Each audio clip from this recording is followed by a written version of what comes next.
Okay, I'm making a video right now because I want to show you how things come to me. Um, just my, the way my inspirations hit me. So I was wanting to make another video explaining some other points about the way the Fibonacci um, is connected to many facets of our existence. Not just that single use in the Bible, which I, had found. And so then I was thinking about different ways to illustrate, because something else about the Fibonacci, it's a rate of increase, a rate of growth, a rate of creation, how something grows. Well, theoretically, with math, you can have negative numbers.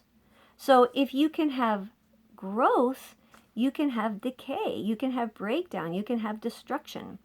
And so I went, oh, wow, like it sort of clicked in me, and I thought, I got to draw that, because it starts getting complicated. So then I started trying to draw, like, what would it look like if I drew 12 times like a dynamic spiral of increasing.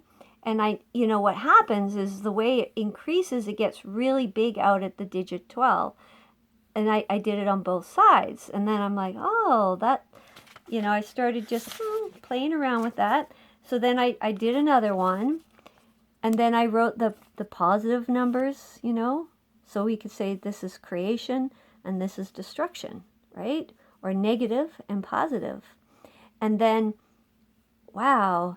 So I'm looking at that, and it's almost like a little portal, like a pathway. It's like, this image, that could be like our reality. And, what starts with a little thought, it's like still part thought, part physical, and then as it amplifies, or we keep adding to it, it becomes more and more solidified, more and more part of our reality, and then I was like, oh, but what happens if we're going in the negative, right? Well, with math, a negative, say you have a -3, well, if you can find the equivalent +3, the +3 will neutralize the -3, and you get a reset back to 0, a fresh start. And then we can begin again, a fresh start. But then I noticed, oh my goodness, this shape, because I'm a farmer and we have sheep, I recognize that that's a symbol that is used, I do believe, to symbolize in astrology. There's like Aries, it's an astrological star formation. And, it's a symbol for the ram. But then I thought, oh my goodness, Jesus, the Lamb of God, neutralized. Is he the positive expression that reset all the negative and has given us a clean slate? It's like even the forgiveness of wrongdoing can be illustrated in this Fibonacci? Whoa, okay. And then I was thinking, okay, I thought I got to look at a picture of a ram, just to kind of, see what else comes. So then I went and I just looked up some, there's the picture of the live sheep. But then I thought, oh, isn't that interesting that there would be a skull with some black horns? And then I was thinking, oh, that's, then this, the thing that hit me is like, oh my goodness, the horns are growing where? Out from the skull, from where the brain is. Okay, the thoughts. What kind of thoughts are coming out? And the 2 horns is because what? Our thoughts can be positive, or our thoughts can be negative. And we need to have the ability to balance them. We need to have the ability to be aware and to keep the balance point between the polarities.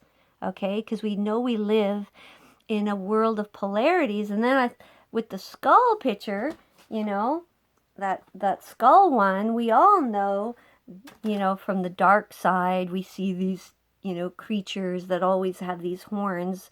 And I'm like, why are they using the horns? Because they probably know this.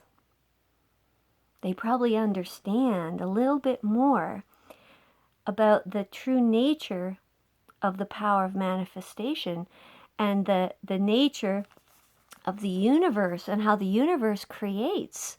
Because we are, we're so fresh and new to this potential. The quantum field and, the double slit experiment with, the nature of the observer effect and all of these things. We're starting to go, oh, there's actual tangible connection to these principles. There's more fluidness between the seen and the unseen. And there seems to be more and more evidence of a responsive relationship-like reaction that comes from the universe, from the creation almost into our life, synchronicities and things.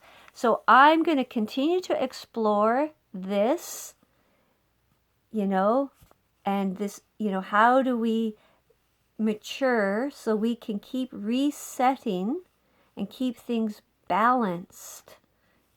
Keep things balanced, and on the positive side of creation. And so I'm going to make another video about what I've learned and what I think is the modern equivalence of the Ark of the Covenant. And I think you'll enjoy that.